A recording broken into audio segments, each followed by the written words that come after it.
Alright, so that assembly there, these are the old parts.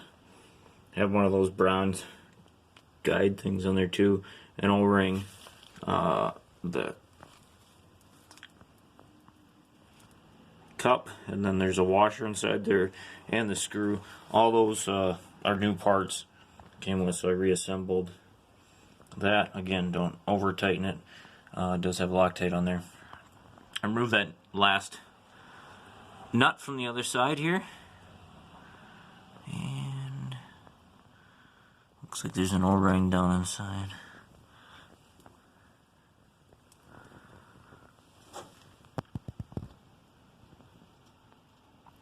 But there is a little spring that came out of there, then a check ball, then a big spring, and then the nut, and obviously a copper crush washer there. So there is, all those parts are in the bag here yet, so we'll replace all those.